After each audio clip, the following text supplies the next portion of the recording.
We need to destigmatize our conversations around suicide. Suicide is the third leading cause of death for people aged 15 to 23 years old. Yet, it remains highly misunderstood and poorly treated in educational systems, mental health treatments, and within families. Tonight, we are very privileged to have with us Dr. Matt Zakreski. He will be our moderator for this evening's event. A few words about Dr. Zakreski. He is a high-energy, creative, clinical psychologist who utilizes an eclectic approach to meet the needs of his neurodiverse clients. He is proud to serve as a consultant, a professor, and a researcher on giftedness. Dr. Zakreski is a member of Supporting the Emotional Needs of the Gifted, the National Association for Gifted Children, and the New Jersey Association for Gifted Children. He is also a member of the Pennsylvania Association for Gifted Education Board of Directors. Dr. Zakreski is the co-founder and lead clinician at the Neurodiversity Collective. Dr. Zakreski, we are so very pleased to have you with us tonight to lead us in this conversation with individuals that I know you will introduce to us, along with providing us with the information that we long to hear, that we long to not stigmatize any longer. Thank you so much, Dr. Matt. Well, thank you, Mary, and thank you to the entire NJAGC team. This is, it's quite a privilege to be here among this incredible panel and these incredible people having this important conversation.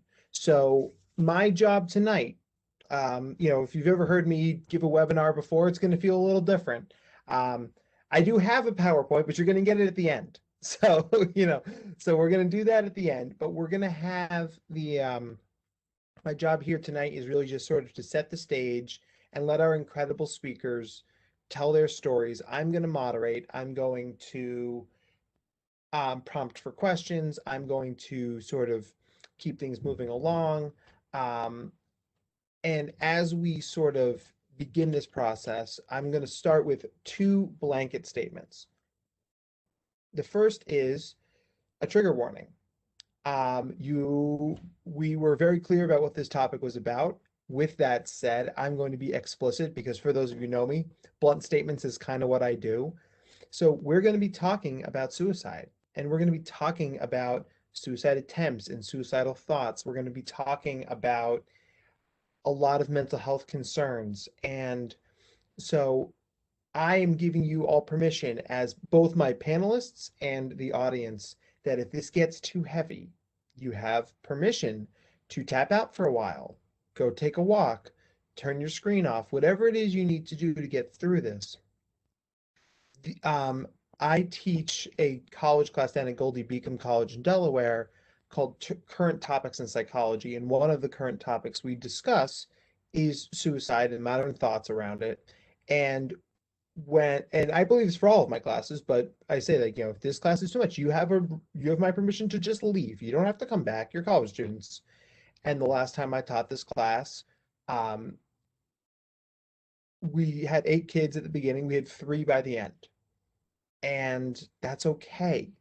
You gain no points for like gritting through this and white knuckling it. Do as much of it as you can. Take breaks when you need to. Take care of yourself. This is an important conversation, but it's also it's not more important than your health or well-being. Second blanket statement, that what we're going to be talking about here is stories. It's people's journeys, and it's about destigmatizing. And while I am a clinical psychologist, I want to be clear that what we're talking about today isn't therapy. It isn't, and probably shouldn't be considered as advice. my panelists, my co-panelists here are going to be sharing their stories, what worked and sometimes what didn't work for them. Keep an open mind, listen openly. And if this informs conversations you want to have with your loved ones, with your mental health support, then by all means do so. But I would be very clear. I would not be doing my job unless I was clear in saying that I wouldn't say what happens over the next hour should be construed as advice or therapy in any way.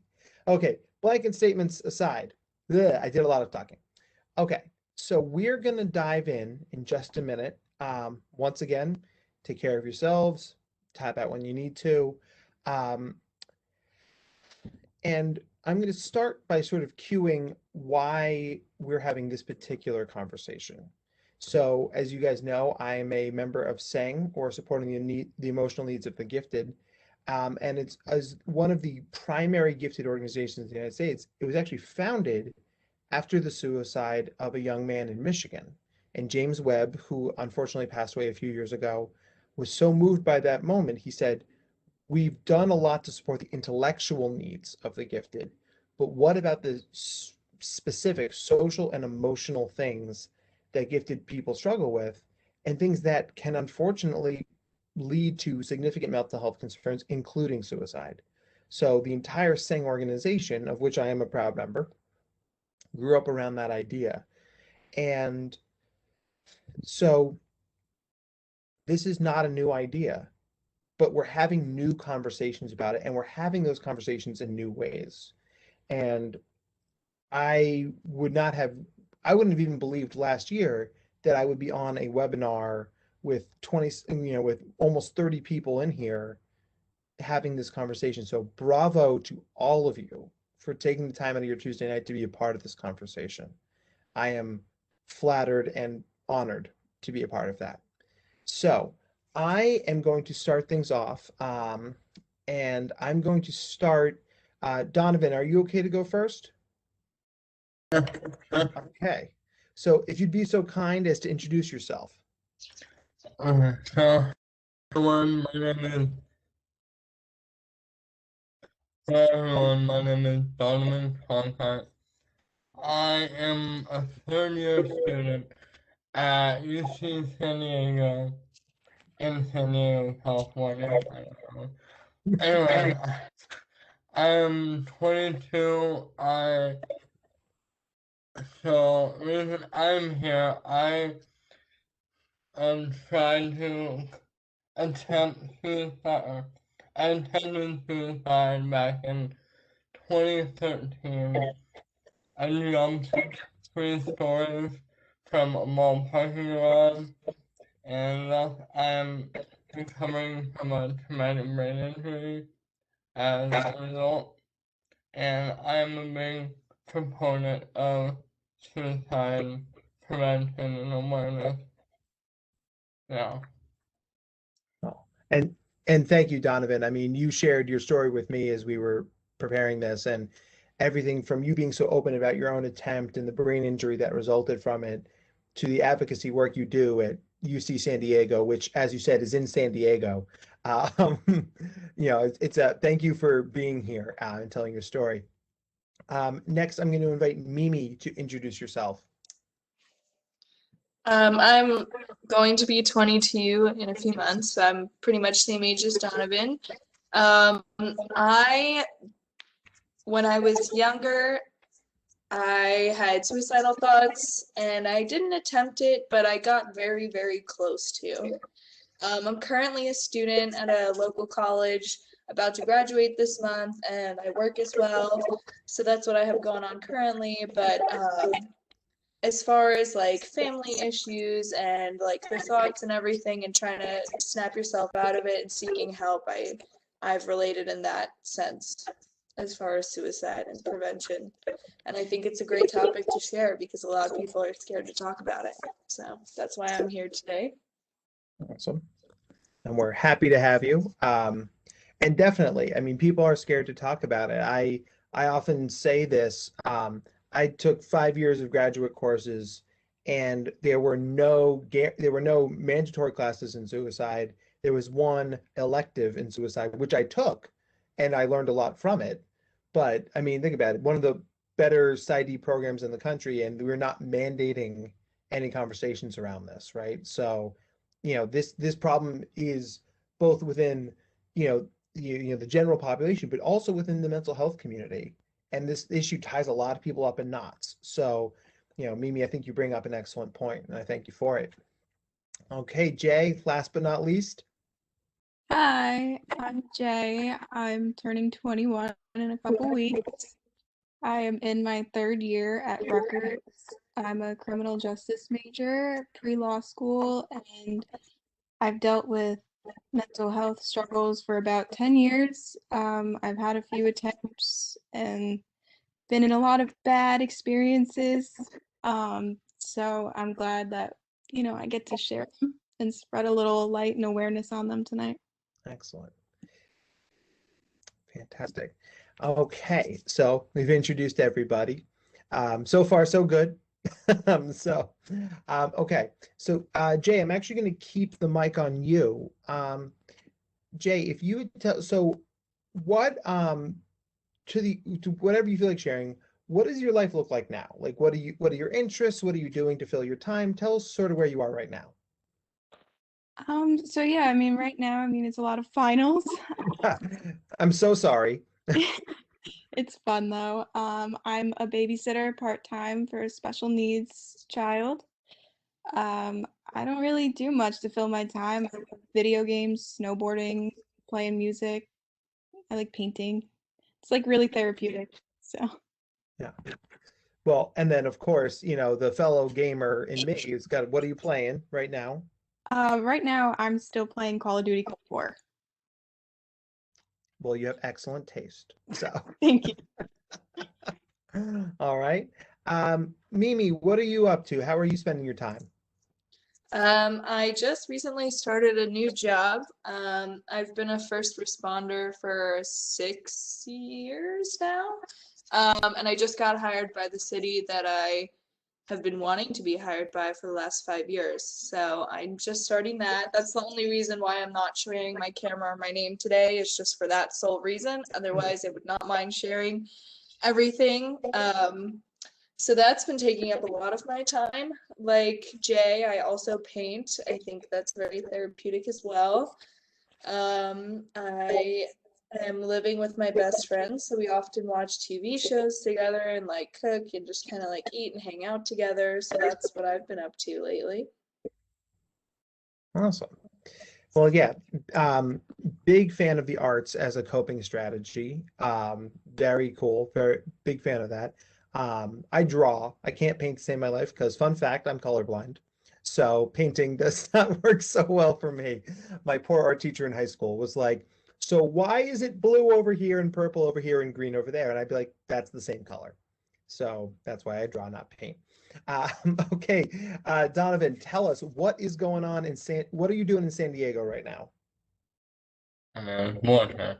But okay, as I told you guys before, I am a third year at UC San Diego. I'm actually living on campus right now.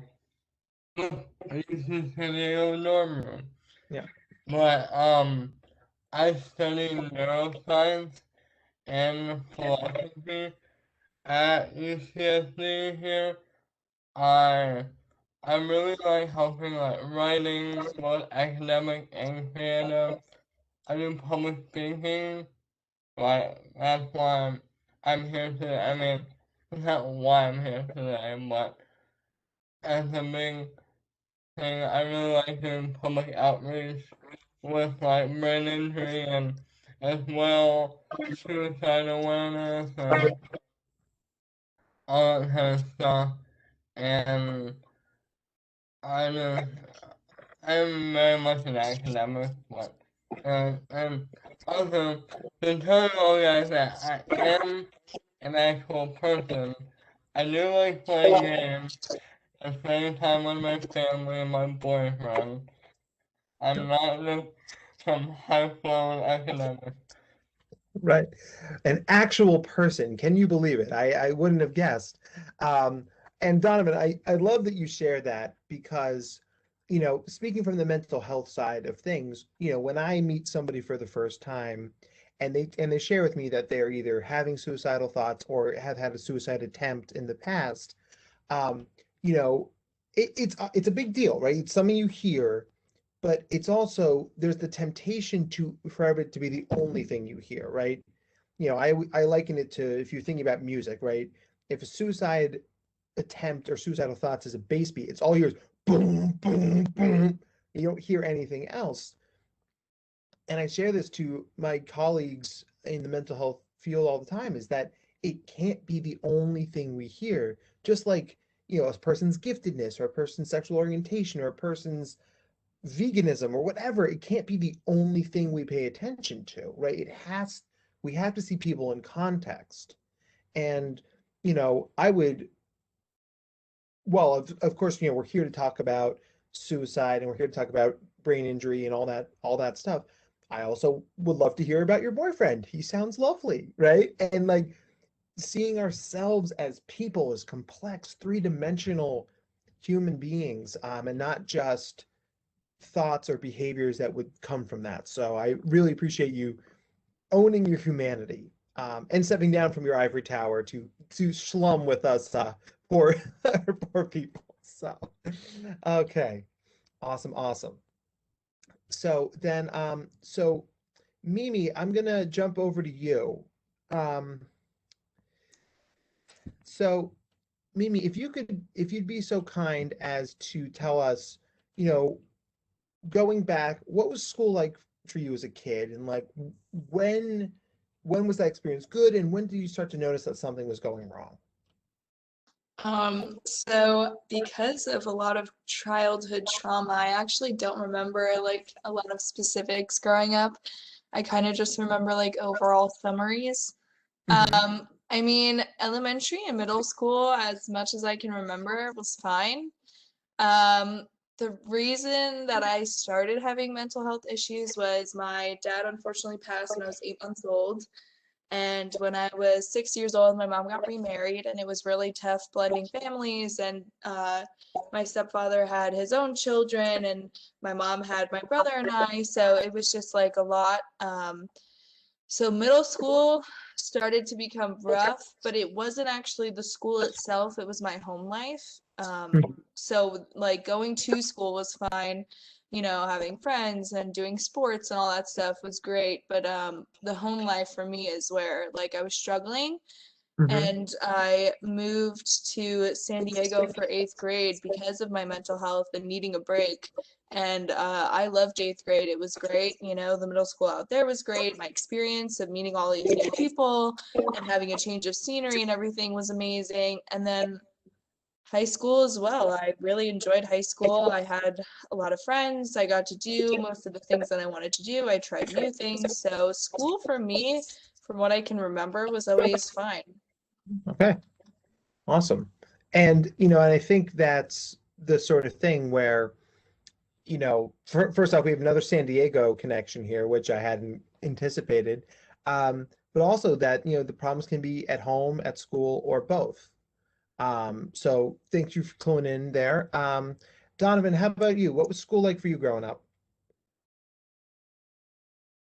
Okay, so first to preface this question, like as Mimi said, like I don't really have much memory of like early, because that's because of my brain injury and like a lot of retrograde amnesia, really. But so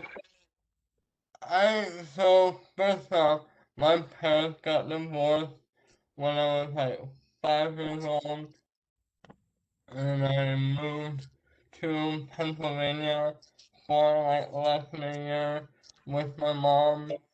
Like right when they got divorced, then moved down to Florida with her, and then got back and forth. So I've been to a lot of different schools, and like before my injury, like my mom's back in San Diego now, has been like as soon as she heard that I jumped she got a plane got over here.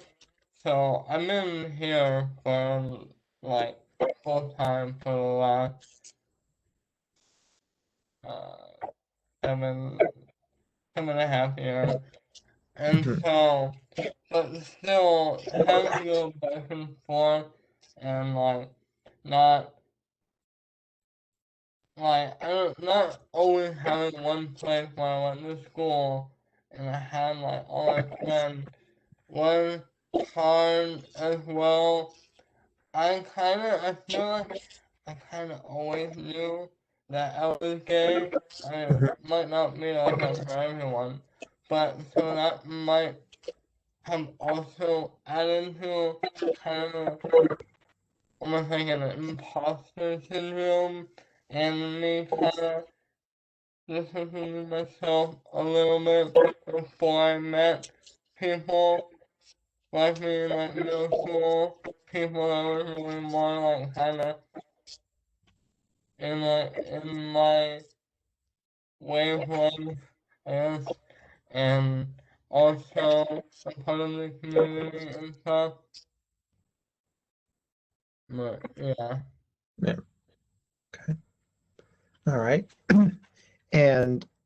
And thank you for sharing that. And I mean, certainly, you know, moving and being gay, and especially even 10 years ago is very different conversation, right? So it's a you know you can see sort of the factors that were maybe going on that started to roll downhill here.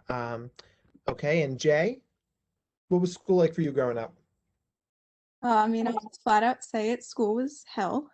Um, I struggled a lot academically. Socially, I had a lot of friends. My family was great. Like, I just had great memories, but I had, undiagnosed ADHD, Oh my gosh. Okay. which it made it miserable. I had really no idea how to do things, how to organize, how to even put my thoughts onto paper. I failed a lot of classes in high school, especially. And I don't know, it just kind of spiraled and I started lashing out a lot because of it because I didn't know what was wrong. I was very overstimulated a lot and it kind of led into a lot of anxiety and depression because I was just told that I was lazy and dumb. I was told I'll never go to college by my guidance counselor. Oh boy. So it really made me feel terrible. So, Yeah. yeah. uh, and obviously based on what I do for a living, like there's a lot of things in that story that twing my heartstrings, right? It's like, missing a diagnosis and telling a kid that they're lazy and telling a kid they shouldn't go, they'll never go to college. I mean, it just makes me want to bash my head against a wall. And so, Jay, I'm sorry that those things happen to you. And and I appreciate that you're sharing it now because I guarantee you there are families of kids in this audience right now whose kids are hearing those stories, they're hearing those talking points, and they are they're going like, oh my gosh, like wait, there's another side to this, like I can go through the tunnel and come out the other side. So you know and to sort of take a moment, take a breath from the stories that the my panelists have been sharing here, I want to highlight something that there isn't you'll notice that there isn't a single thing that the stories have in common. We have school stuff, we have home stuff, we have identity stuff, we have moving, we have blended families, we have misdiagnosis. And the idea here is that there is no one way. There is no, this is a thing that leads to depression, that leads to suicide. There is not a threshold we must cross. And in my I find of saying there is no such thing as the misery Olympics, right? If it bothers you, it bothers you. If it bothers you, all sorts of outcomes can come from that. And so I still hear like, well, it's not that big a deal, other people have it worse, or yeah, my parents split up, but like there are kids starving in Africa, or like, yeah, I have ADHD, but other people have OCD, or et cetera, et cetera. And I'm taking this moment to sort of point this out, that it doesn't matter what's bothering you. It matters that it's bothering you. And when we own that it's bothering us, then we can take the steps towards getting help and getting the support we need. And hopefully it's better support than someone telling you that you're never going to go to college, because yikes. Um, but those are the sort of things that, you know, there's no threshold we must cross here. It is a human, individualized experience. So, okay. So as we move along, you know what, Jay, if it's cool, I'm going to stay on you. So, um, there we go. Um, so, with having undiagnosed ADHD and having, the school setting not meet your needs, is that when things started to go wrong? That was definitely a big factor in it for me, because I started lashing out really bad, and that carried into my home life. Hmm. So I started to cope in really, really dangerous ways. I was also a competitive dancer, so the stress of that, wasn't eating at all. Oh, wow. Okay. Um, I had really bad, depression and anxiety, and I think especially what I recently learned, when I got really overstimulated from the ADHD, the way I took it out was harm. Hmm. And that was such a, for me, that's how I coped. I mean, I know now it was okay, but that's kind of when I started realizing, and my parents picked up on it, and they kind of like the alarms were in their head.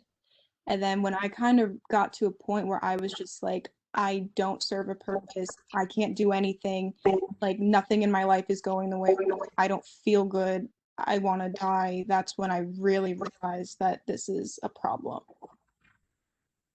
Yeah. Okay. And so tying that into, there were some big things, some very noticeable things, right? You said like coping in some dangerous ways. Um, so what was the initial conversation around getting help? What was that like? Um, so the first time I got help, I was, I think, in eighth grade. Um, I Nobody knew really I self-harmed, so I reached out to my band teacher, who I was really close with, and I told him in confidence. And my mother actually worked at the middle school where I went, and he spoke to her, and then we kind of met with a counselor there, and mutually decided slash forced me into seeing a therapist. Mutually decided slash forced. Gotcha. Okay. Um, didn't want to do that, but Okay. So, and I mean, that is so you confide in your band teacher. I don't want to put, what was that like? Because that sounds terrifying to me. I mean, I knew him for a while since my mom, was good friends with him. Um, and I was kind of the stereotypical emo girl with 15 bracelets on her wrist to cover it, with all the band names on it. I think Yeah. he kind of picked up on it before I talked to him about it. Yeah. So it actually felt kind of good, and I trusted him so much that, it was, I'll never forget the conversation. Like it was a good one, and I didn't really like the outcome of it, but it felt good. It went well for me, I think, at the time. Yeah. And, so for the teachers, and really all the adults who are out in the audience right now, I mean, you might be that person. I mean, Jay, do you remember, do you know if there was a school counselor or school psychologist at your school at the time? Um, yeah, it was just a guidance counselor. I told him during the day, like during the school day, and then I think he made her stay after school to when my mom was also free, and we discussion all of us together. Yeah. Yeah, and it's the sort of thing that, you know, I having been a school counselor, having been a consulting school psychologist, having been a, you know, a mental health professional in private practice, which is what I am right now, it's amazing to me, you know, who the adults are who hear the stories. It's coaches, it's the librarian for a lot of gifted kids, right? It's the librarian, it's the place where you feel safe. Art teachers, band teachers, theater teachers. Um, in one particular case that will stick with me as long as I live, it was the janitor. And he called me because my client gave him my phone number, and and he said he's like, I don't know how to have this conversation, but this kid needs help. And I mean, it brings tears to my eyes now because that was the human that in this giant high school this kid felt safest with. And so to my adults out there, the relationships you create with your students, with your kids, with your kids' friends, they matter so much because you might be that person someday that someone decides to tell their story to. So for those of you who step up and talk, and create relationships with kids, I thank you for that. So thank you, Jay. Mimi, can you sort of clue us in on, what when things started going poorly for you and when you decided to get help? Yeah, so as I mentioned earlier, that my mom got remarried when I was 6, and blending families wasn't going so well. So I'd probably say it started then. There were a lot of family arguments and fights, and as a kid, you can't dictate what you do for the whole day other than school. You can't be like, oh, I'm gonna go for a drive, or like, I'm going to this friend's house. You're just too young to be able to do any of that. So I felt very stuck at home, and I didn't want to be there all the time, but I didn't really have a choice but to be there all the time. And just a buildup of that over, years of just always like having problems and never knowing how to get away from them because it's your house. I can't move out at the age of 7. So it just wasn't an option. I felt very stuck, and it just built up over years. And my family did go to therapy in the beginning as family therapy, but then shortly it went to couples therapy between my mom and my stepdad, and then like they kind of forced me to go to therapy. And I was like, it kind of made me feel like they were like somehow blaming me a little bit, or that I was like the troubled kid or something, that it was like of the 4 kids in the family, I was the only one who was still forced to go. Right. And like that was kind of like, oh, well, why me? And I didn't enjoy it. I hated therapy in the beginning. I didn't feel like the therapist was actually listening to what I had to say. They kind of just were like, oh, well, like, you kind of have to deal with this, you have to do that. And it's just like, well, you're not really listening to what I'm saying. And so it just kind of added to the whole situation.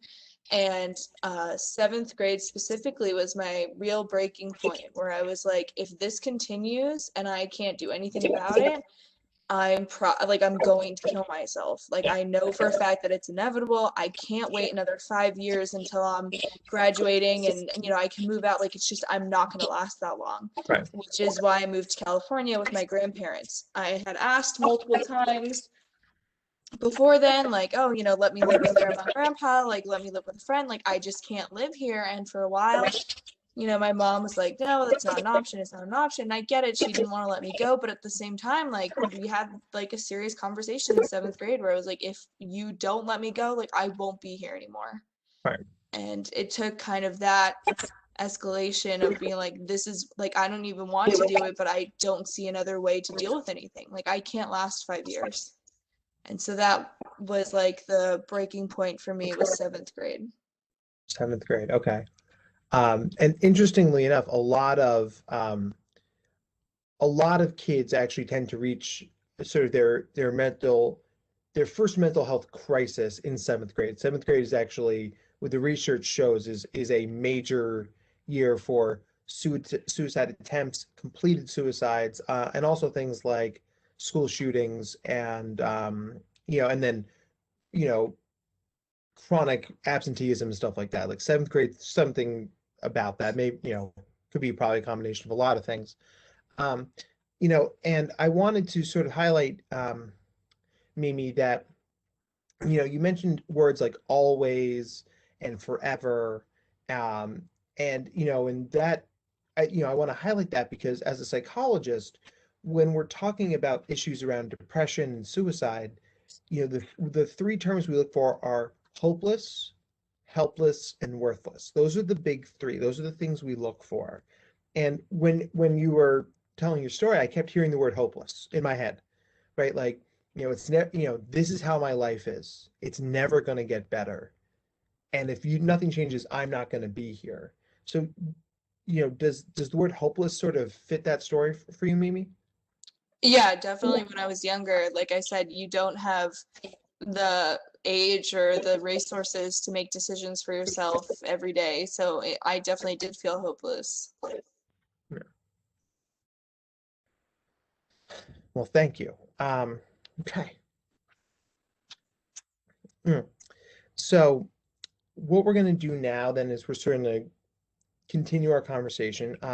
Donovan, I'm going to come back to you.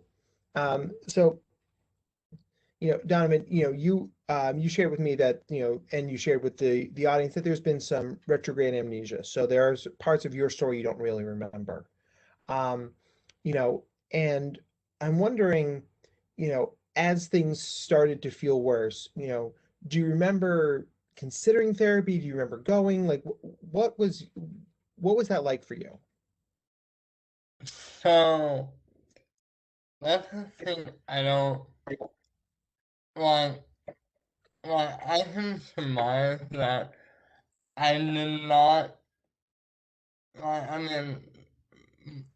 And people who around me know if I actually. I think I did do a little therapy maybe, but I don't think I took it seriously or anything, cause like uh, and like 'cause I don't think I don't know my mind's like all over the place Yeah. for this question because I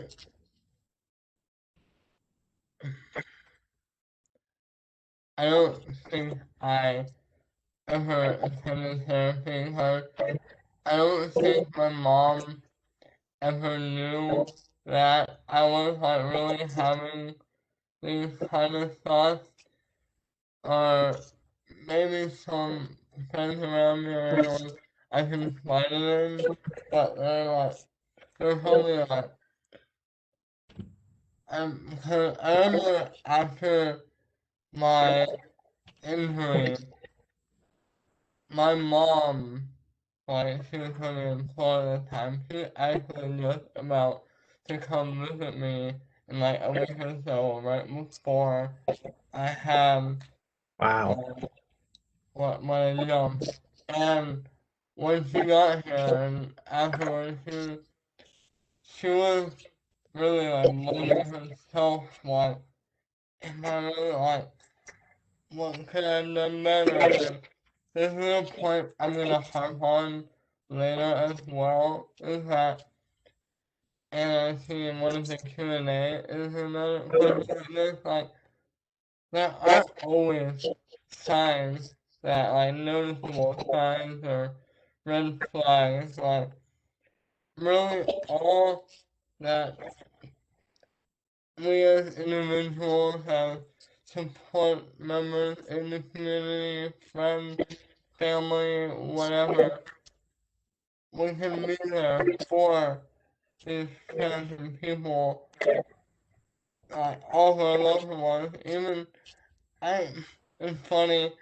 I kind of sometimes feel kind of stupid because like I overreact to like whenever I feel like someone's a lot of like today someone's like, oh, kill me now, Yeah. like the joke kind of stuff.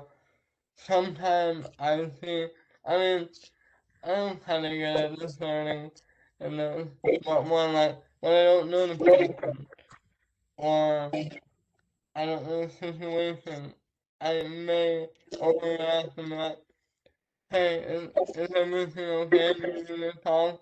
And usually the person will be like, oh, no, I'm just joking around. I mean, I don't, but still, even if someone says, like, oh no, I'm okay, I'm just joking around, that still may not, like, it still means that that person isn't comfortable or they, like, don't feel like talking about it and stuff, so it's really hard to, I mean, I know this panel is about, like, matter stories and about ways we can help, but really sometimes the best you can do to help and, like, to know when people are struggling with this type of stuff is to be there for them. And if they want to confide in you and want help, they'll come to you. But sometimes it's really, really hard to live with that insecurity that we can't, like, 100% know what to do. Yeah. I mean, I answered, but I mean, just so much good stuff to go to touch on there, and you know, and I'm particularly struck by this idea that maybe your friends knew, right? But like the adults, your mom particularly, like wasn't as aware, And I want just sort of as a contrast, right, from Jay's story and Mimi's story, where we have a kid who's got things going on and they're acting out. So the behaviors are big and visible. And then we've got a kid who's in the family situation and so struggling with the family that, that dynamic is what's driving the system. And then there's you who's really sort of keeping things away from the family unit. And, I want to highlight this because there's no one way this looks like, right? The three of you are telling your stories, and once again, I'm pointing out that there's not a lot of similarity because once again, this can look like so many different things. Um, and you know, so and Donovan, this is a little bit off script, but I'm struck by your idea here. It is very much colloquialism for people to say like, "Oh, I'm going to kill myself," right? If they don't go out with me, I'm going to kill myself. What's it like for you to hear something like that? I really, um, since my injury, really being hypervigilant and stuff, I really, I mean, I knew with my family who, like, I know really well, and my boyfriend who I've been with a year now, um, like, we have, like, really sarcastic and morbid sense of humor. So, one of the most, like, close-knit group of friends, sure, I make some risque and jokes, but in, like, public context and stuff, I do get a little off-put by people joking about suicide, especially, like, on, like, public, like, message boards, or, like, in, like, Twitter, having, like, memes about some kind of, I don't use Twitter, so Facebook or whatever, having memes about some kind of, like a suicide or self-harm and stuff, and I'm like, even, even if you yourself aren't knowing you know, even just seeing that could be just that one little trigger for someone who is considering or who is depressed and is self-harming and all it takes is one instance to like flip a switch in the mind, and that that may be it for them, and so that's really a big thing colloquially.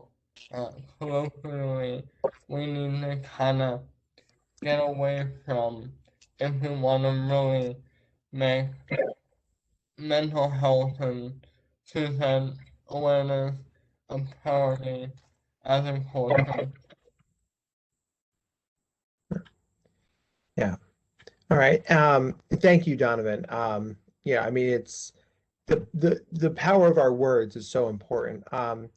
Jay, same question to you. What do you know, when people use the colloquialisms like, I wish I was dead, I'll go ahead and kill me, is that hard for you to hear? What's that like for you? It's like, if I'm being honest, like there were times where I would say that. Yeah. But how I kind of dealt with all the things that I've been through in the past was kind of joking about it in a sense. But I would really only say it to my friends or people who knew me and knew when I was serious about something versus when I'm just saying it to someone. Like even my therapists Right. know that. Especially like it didn't bother me much when I was younger and like going through it. My most recent run-in with a mental health crisis was this past February, and that's something I'm still recovering from.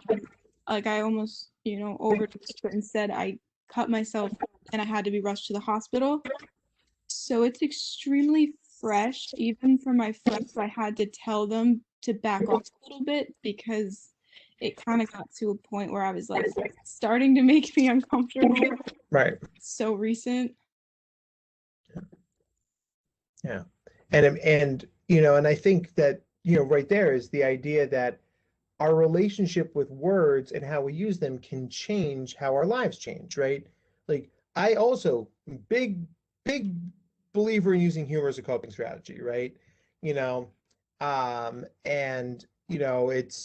it can work, but like anything else, it can't be the only tool in your toolbox because if things get more serious, if things get really dark, maybe that's not the strategy that works for you right now. So, it's amazing that you were able to articulate to your friends and say, "Hey guys, like we need to change this up right now because of where I'm at." And Jay, I hope, were they supportive of that? Were they responsive? Honestly, some were, Yeah. and there's definitely one or two people that still make jokes about me hurting myself to the extent that I did. And yeah, some were, respectful and some were not. So it depends, I guess. Right? It does depend. And to the broader audience, I mean, like this is the unscripted nature of this. This isn't this isn't an after school special, right? Like queuing it up for Jay, like, do your friends get it? And Jay's like, kinda. Some of them have adapted and some of them have been jackasses about it. And unfortunately, that's life. I didn't anticipate that, but it's a real thing. And like, I have heard this from my colleagues. I have seen it in my own life with people who've dealt with suicide. I mean, there are people who will step up and surprise you and be there for you, and there are people who, for whatever reason, don't get it and may never get it, and that's tough. So Jay, thank you so much. Mimi, what do you think about sort of these colloquialisms of, I'm going to kill myself? What's that like for you? I think more freshly after I had suicidal thoughts myself, I wouldn't get like upset, but I would be like, hey, don't say that, and just kind of like move on. I don't really think my close friends ever really said it in my presence. I think it would be like, you're sitting in class and they're like, oh, pop quiz, and someone's like, oh, kill me, you know what I mean? So I just be like, oh, don't say that, and just kind of like that was it. And I feel like I'm kind of the same way now. I don't really hear it that often. Um, I don't know. I mean, it slightly bothers me, but not really that much. I think it would bother me a lot more, kind of like Jay said, like if it were my close friends and they like know what just happened, or they know my history and everything, I might be a little more upset because it's just kind of like, you shouldn't say that to me, and you know that. Whereas if it's like someone just kind of saying it, like a classmate that I don't really know that well, or like a coworker or someone in the store, like, you know what I mean? If it's someone that I don't really know and doesn't know my story, I'm just like, hey, like, just pick some better words next time. But I don't really get like upset or like angry at it anymore, because I don't truly think that they're saying it in a way to be rude or to be inconsiderate, or that that they're like, oh, I'm gonna make fun of someone who might truly feel this way over something so little. Like, I don't think they mean it that way. And so I just kind of give them the benefit of the doubt. I'm like, it's just an expression, just like a lot of things for them. So to them, they're just kind of using it as an expression. Yeah. Yeah. Totally. All right. So we are at 10 to the top of the hour, and we want to save some time for questions. So, in true gifted kid fashion, I asked our panelists way too many questions and I over prepared. So, thank you for doing that homework, guys. Just like school, it's not going to count. So what I want to do, and Mimi, I'll keep the mic on you. So based, based on your experience, what do you wish that schools, parents, mental health professionals, what do you wish they knew that they don't? I think a lot of people think that if their kids or grandkids or someone is saying that they have these mental health issues, or that they self-harm, or that they want to go, even just that there's nothing wrong, they just like want to go to therapy. They're like, hey, I want to try therapy.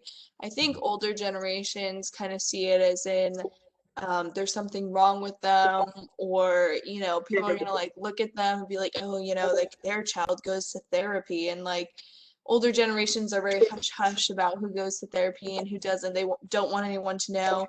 Where I feel like our generation now is like, oh, hey, guess what my therapist said last session? We're very open about it, we make jokes about it. I think the older generations, like parents and grandparents or even schools or whatever, need to realize that you can go to therapy and be perfectly happy, and you just want to talk about your week with someone, or you want advice about something. Like, therapy isn't always there's something wrong with you. And most of the time, like, even if you are having a tough time, even if you are seeking because you're really struggling, that still doesn't mean there's anything wrong with you. And I think people need to realize that, like, if your kid or like someone says like, I want to try therapy, don't be like, oh, like, what do you need to go to therapy for, or anything like that. Like, you should be like, okay, that's great. Like, therapy is a great thing. Yeah. When I was going into as the first responder, I had to do a psych evaluation.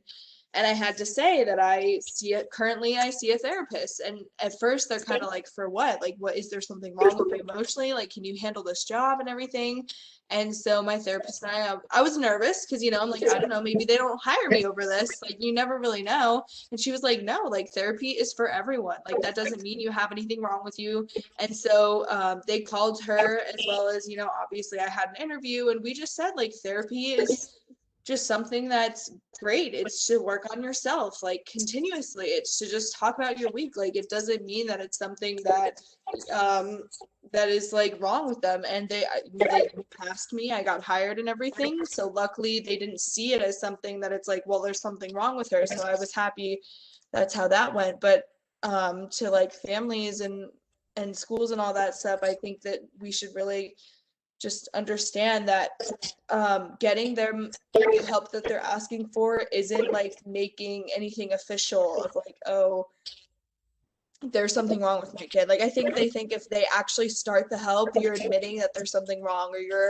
you're like official, like, it's not official that like something is wrong with my kid or whatever. And it's just like, that's not at all what that is. And I think people need to really, really understand that. Wow.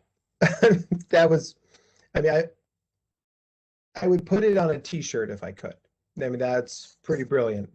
Um, Donovan, same question. What do you think that the establishment adults should know that they don't? Yeah, so yeah, hold on. Just, I'm gonna share my screen real quick. Okay. Um, Can I actually add something to mine as well? Sorry, before you move Yeah, on. go ahead. I also want to say just to everyone, it could be younger people, older people, whatever, people who do go to therapy or are seeking therapy. As I said earlier, I hated therapy in the beginning, and I probably went to like 5 different therapists over years and years. And I think even if you might think that therapy is not for you and you've only seen one therapist, I strongly recommend trying different therapists of different ages or genders or backgrounds, whatever it is, because when I found my therapist that I've been with for like 8 years now, I love her. She's the best. I love therapy.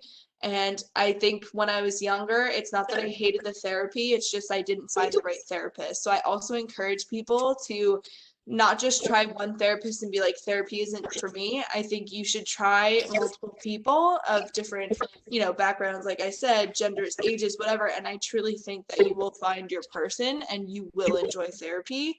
I think you just need to seek and look for it and give it more than one chance. Awesome. Thank you for that.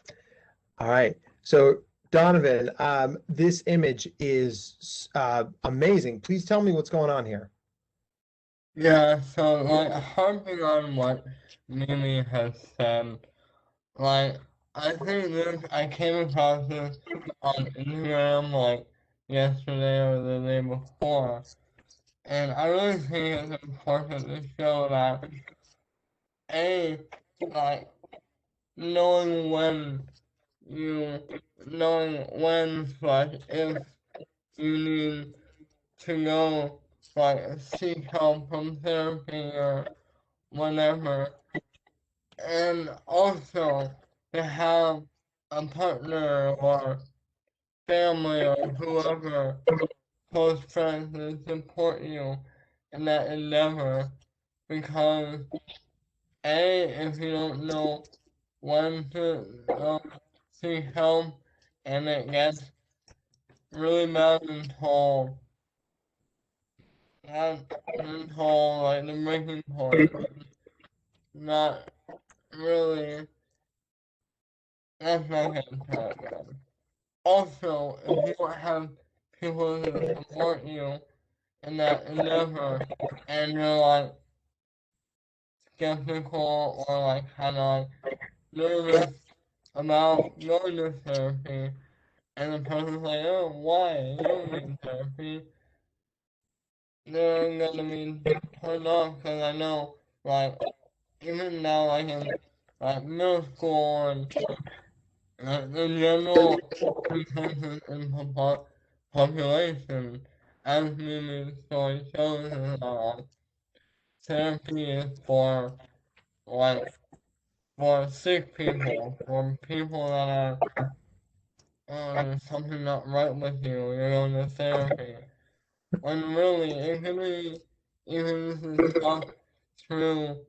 Like I was diagnosed with a disorder, an illness back last August or the August before, and I fell into a pretty deep depression until I knew I needed to go see a therapist to help me work through this. Right now, day to day, I don't really think about it every day, whereas then I did. And okay, now let me get to another one. This one, I just want to show this.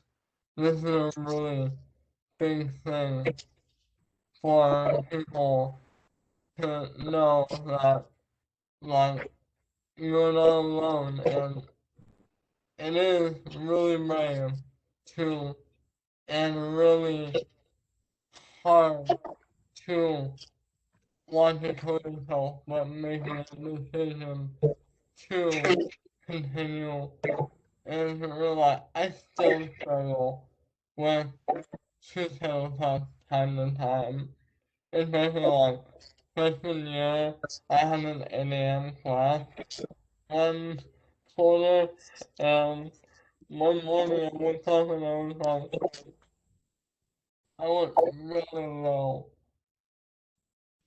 And so, I want to get through it because I have a good life and I know I'm going to be able to do great things and everything. But it's still hard, like, sometimes I get just really tired and I'm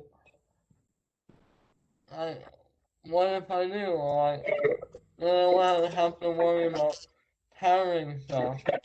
But it's still like, I still wanna, I think about my family, about my friends, like, I have, like, no matter what, you have in some way an impact on the people around you, even if you don't think that you're worthless, that you're not, and telling people, like, telling people you love that, um, I got this tattoo a while ago. It says you are enough. Like, after I was diagnosed, I got it to to see it myself to help me when I'm having a hard time, but also to show other people if I can tell they're going through a hard time. Yeah. Okay. Yeah. Well, let someone else have the floor. Well, you certainly are enough, Donovan, and I would say based off tonight's conversation, you are more than enough. So I thank you. Yeah, thank you for sharing your screen. Okay, so Jay, I know that's a tough act to follow, but I know that you have your own story here, and I would love to know your thoughts on what you think adults need to know, and and what do you think? What, how would adults benefit from what you know, and how can we enhance their knowledge? Well, there's a lot that I feel like parents and especially schools should know. I also really love Mimi's comment about therapy because it also took me a long time to find, the therapist that I clicked with, and now I see three within the same, office for different things, and I just want to reiterate that it's really not a one size fits all type of thing. But a big thing for me is early signs of ADHD, especially in girls. Um, Yeah, especially in girls. it it honestly, I just got diagnosed this year. It took this long for even my therapist to realize what was going on. What? So yeah, another big thing I think would be, trigger warning, sexual assault and rape and abusive relationships are a huge factor in, my life. And I feel like when I was younger, I was in these situations and I had support from my parents. They saw it, but they didn't know what to do. And then, when I got out of those things, I would reach out to the school for support. They didn't, they thought I was just, a terrible kid, getting myself in the same situations over and over. They didn't want to help me. Um, so that's really important, I think, for parents, schools, and even mental health professionals to know, like, signs of that. Even because even in the beginning, when I was in these relationships, I didn't know the signs. So Right. I wish I was educated on them a bit. And I think really the last big thing is I've struggled with substance abuse, and I feel like there was more of a what are you doing? What are you doing? Instead of why. Like, why are you choosing to get high instead of, whatever? Like, what is going on in your life? I feel like I was drug tested more than I was asked if I was okay, especially in school and outpatient programs. And I really I feel like people should just know the signs of all these things, because that really, I feel like I lost out, and I feel like I was failed as a student and as, a young adult. I had to make up for a lot of lost time because of that. Yeah. Well, and I would say you were failed. I mean, between mental illness, substance abuse, and sexual assault and rape, I mean, you're talking about three of the most misunderstood aspects of being a human. And when the three of them are co-occurring, the suicide rate for those three things are, it's really, really high. And they're also three areas that we tend to victim blame a lot, right? I mean, of course you're drinking, right? Like, why didn't you know better to get out of that relationship? And Jay, I hope I don't mean these things. I'm paraphrasing what less informed humans might say. And I think that every school counselor should have, the power and control wheel, signs of use and abuse, and, signs of ADHD in their classrooms. So they have that knowledge, they have those resources to turn to. So, we don't have to wait till someone's in their 20s to get an official diagnosis and get the help they need. I mean, we have to really inform everyone. So thank you for sharing, the whole part of the story there. I think that's really powerful. Okay. So what I'd like to do now is, panelists, are you up for taking a few questions from the audience? Does that feel okay? Yeah, that's fine with me. Yeah. Cool. All right. So we have our first question here. At least I thought I saw it. Oh, there it is. So we have a question that says, I'm a teacher counselor, and so this teacher counselor is wondering if the panelists feel disappointed by teachers who didn't see the signs or red flags in them and other kids growing up. Um, uh, and, Jay, I think you just spoke to this. So, Donovan, why don't you start us off on this one? Okay, yeah, this is kind of a point I like mentioned up earlier, but I think it's a good thing to reiterate is that like there are it's not always that not everyone has the same time. Not everyone has it can just be this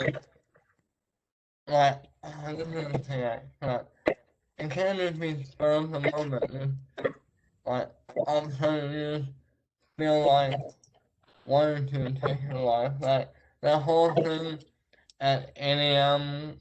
class one time, freshman year, and like I had not been considering suicide or depressed up until that morning. I got up and I was like, I really don't want to get out of bed, and I was like, I take medication because I have post-traumatic epilepsy as a result of my brain injury. And I was like, my medications are right over there in that drawer. I can do it. It was like, sometimes it's just contextual and like other side, but really, really all you can do is be the best person that you can be. But there are classic signs that drug abuse, kind of mean hiding arms when her kind of cutting and stuff, and I it's been a while, so I don't really much. You can educate yourself about like on you, like what are some signs, like new, not just one article, but like a bunch of research from credible sources and like take classes on suicide prevention, but Yeah. really, at the end of the day, and I know there are some people in the audience who have had people even maybe even recently that have um committed suicide.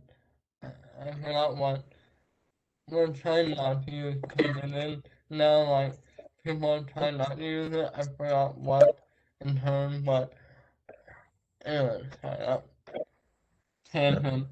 But anyway, A good tangent, though. I mean, right? It's uh, yeah, yeah, like there are like people in the audience who've had people recently who have attempted or have actually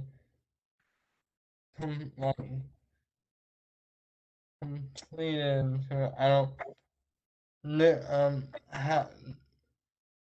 I'm just gonna committed suicide, even though that's not the right word. There are people out there, but I want those people to know that it is not your fault. It is no one's fault for not knowing the signs or not knowing that this person was hurting. Really, it's really, yeah, it's no one's fault. Do yeah, not blame yourself. Like, after my injury or after I jumped and my mom came out here and everything, and I'm sure other people around me blame themselves and they're like, am I that really bad? And I'm like, what could I have done better? But I'm not gonna, I don't wanna hog the spotlight, but this is a really good point. All you can do is your best yeah. for others. Yeah, I mean, and all any of us can do our best, and we certainly ask teachers to do a lot of things. So, to my teachers out there who feel like maybe we're adding one more thing for you to do, it's not, we don't need you to diagnose. Like that's my job, right? But, I think to Donovan's point, trust your instincts. If you feel like there's something wrong, have that conversation. Pull a kid out for 5 minutes and just say, hey, I'm worried about you. Hey, I'm seeing things that don't seem like you. You know, maybe you're just having a bad day, or maybe there's something else. But I can't tell you how many stories I've heard that have centered around the idea that I wish someone had asked. So, and then Mimi, what do you think? Do you feel any frustration on adults who didn't notice? I don't think I really wore it as to where people would notice. Hmm. So I can't really blame people for not noticing because I didn't really kind of like give them any idea to think that unless I specifically like talk to them about stuff. Um, but as far as like counselors and teachers and everything, I went to my counselors like decently often, and they were always great. I never had an issue with them. Every once in a while, you would have teachers that like I would ask to go to the counselor, and they would kind of be like, "Oh, like not in my class," or like just go after that. Like that was kind of annoying. It was like, "No, I like want to go now," or "I need to go now," or whatever. And I kind of have to like say it again, like, "No, I need to go," and then they would be like, "Oh, fine," and they would like write me the pass. So that was the only like real difficulty as far as teachers, like they didn't want you to leave during their class, or like they kind of were like, "Oh, can you just wait?" And it's like, no, sometimes it can't just wait. Like I need to go now. And Yeah. it's just like I shouldn't have to repeat myself again. Like I'm already feeling uncomfortable to ask you in the first place because like you're not the person I want to be talking about with my mental health, but like I have to ask you to go. So it's like to ask you again to be like, no, this like I need to go. It's just kind of like you're already embarrassed to do it once and now you have to do it twice. And it's just like that was frustrating. It wasn't all the time, but it was like every once in a while, a teacher would kind of do that. And I think teachers need to understand, like, it has nothing to do with your class, like, it has nothing to do with you. It's just like that person needs to go, and you should just be like, yeah, sure, whatever you need, and like write a pass. You know, I just like think that it should just kind of be like, okay, this is what this person needs, and you understand that instead of like questioning them.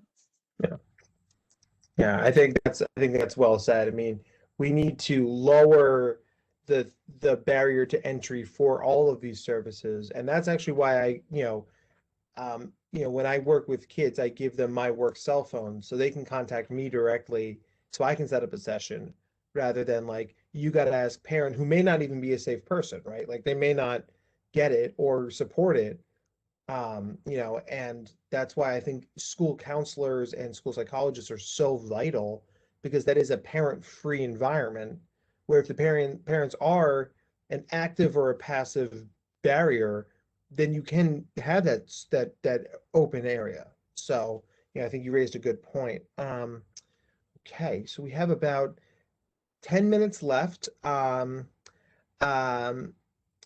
let's see. I don't have any more questions in the Q&A. Does anybody from the audience have any other questions you'd like to ask our panelists?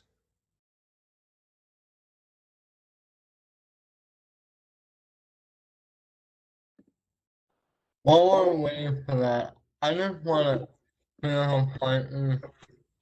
Actually, I don't know if many people at my high school, like, I mean, I had a big high school.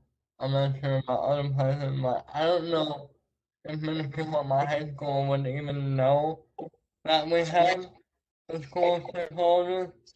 I did because I had an IEP and she had to be a part of that team for like with my accommodation. But I think really like school psychologists and other mental health professionals also need to play a more like play and we need to like help them play a bigger part in our conversation with like on mental health and helping people find the help that they need. So yeah, I don't think a lot of kids would even really think about that we had a psychologist at school. I think mental health professionals really need to put themselves, make themselves more integrated into the community. And I think a lot of times they're like this sort of like mysterious figure, right? And like, I wouldn't have known my school psychologist if I stumbled over him in high school, but our school counselor, she had meals in the cafeteria with us. She came to sporting events. She came to pep rallies. She sat in on clubs. So like that. And I tell you, if I had had a problem, I know who I would have talked to. And Dr. Fico, if you're out there, one love, RFH class of 2002. Okay, so let's see. Dr. Matt, Yes. I'm so sorry to interrupt, but there is a comment that I would like to share with you and our remaining attendees and the panelists that was just shared with me by one of our team members, Elaine, who's behind the scenes incredible. If I may, Please. as a teacher, I live for the relationships I build with my kids. I feel like a fraud/failure because a kid I thought could depend on me actually couldn't. I wasn't able to prevent him from attempting suicide.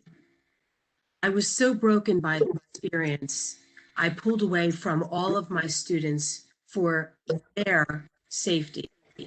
I went out of work on stress leave and went back to graduate school. I got my master's in clinical psychology, specializing in trauma-informed care, to attempt to heal myself from the complete dissolution of my self-image and professional judgment. That was shared by one of the attendees tonight.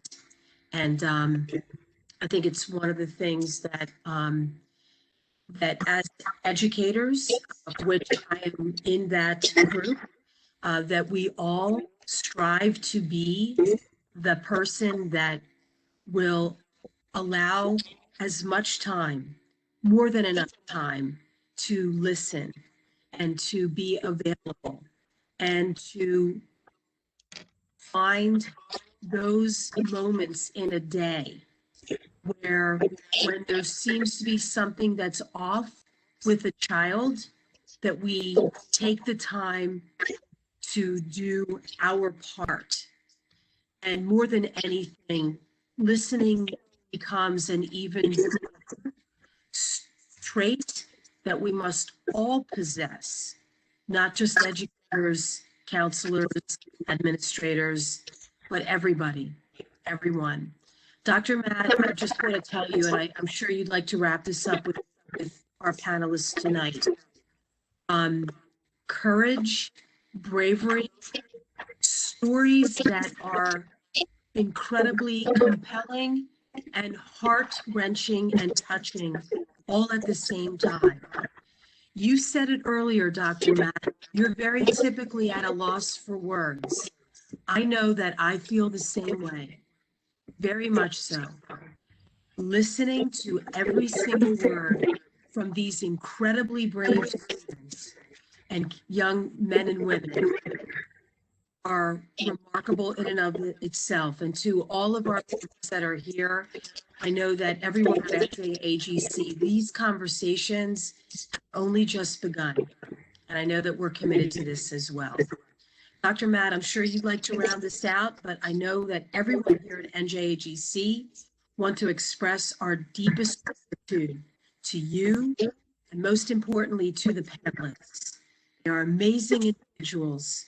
We are so, so very happy to have them with us tonight.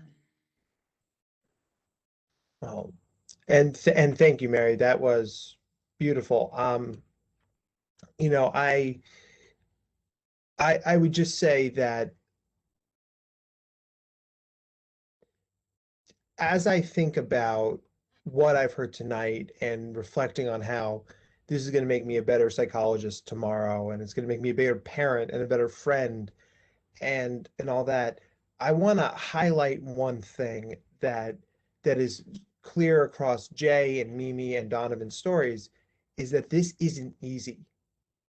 There are struggles, there's pain, there's different therapists, there are, you know, that we may, you know, you may attempt again, you may struggle with your mental health again.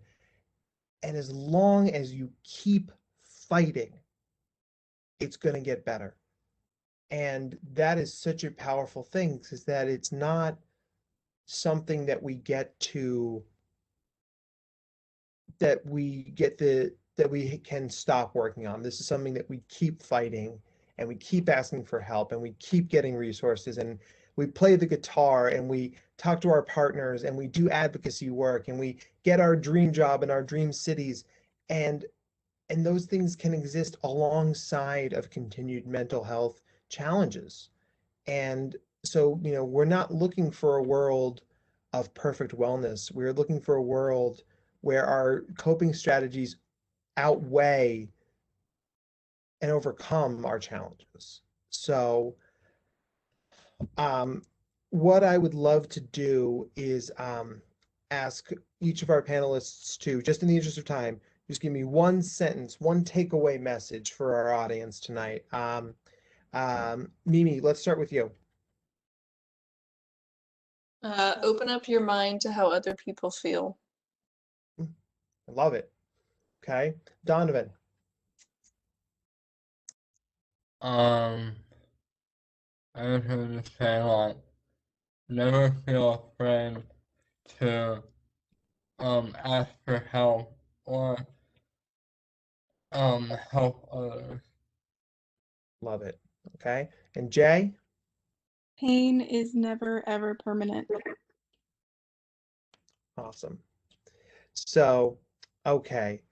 I know when to let the kids speak for themselves. So instead of wrapping up with some pithy statement, I'm simply going to please join me in a big round of applause for our incredible panelists, our incredible hosts from NJAGC. Thank you for the participants. Thank you for everyone who gave up their time. You're going to get a PowerPoint presentation in your email with a lot of resources about suicide, mental health awareness. Let's continue the conversation. Let's support each other. Let's support our kids. Let's support our colleagues. You guys are tremendous. My heart is very full right now. I am holding back tears, but they're happy tears. So thank you all so much. Panelists, I'm humbled. Thank you. Can I just end with a quote by Theodore Roosevelt? Please.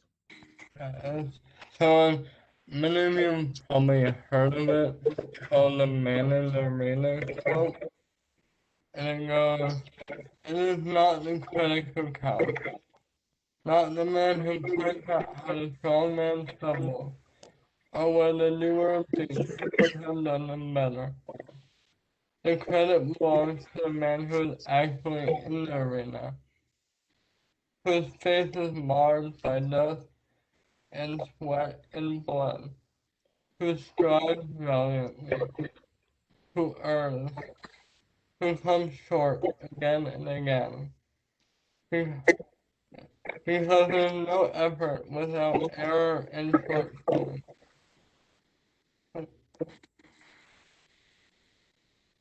But who actually, but who does actually, I'm losing my mind, but who does actually strive to do the deed, who knows great enthusiasm and great devotion, who spends himself in a worthy cause, who at the best knows in the end the triumph of high achievement, and who at the worst, if he fails, at least fails while daring greatly, so that his place shall never be with those cold and timid souls who neither know victory nor defeat."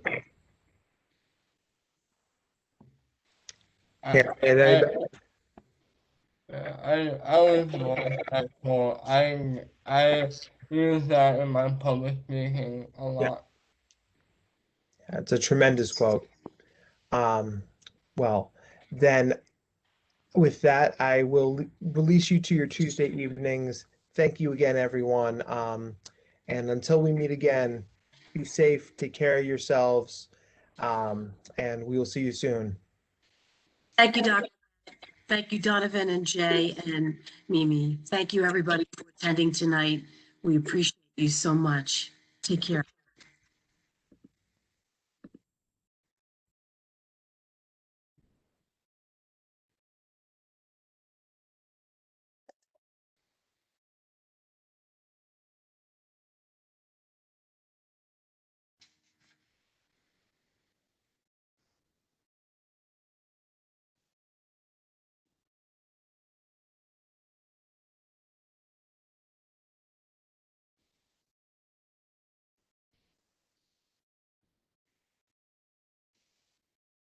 Is there anything like gonna have like a, like I'm gonna have a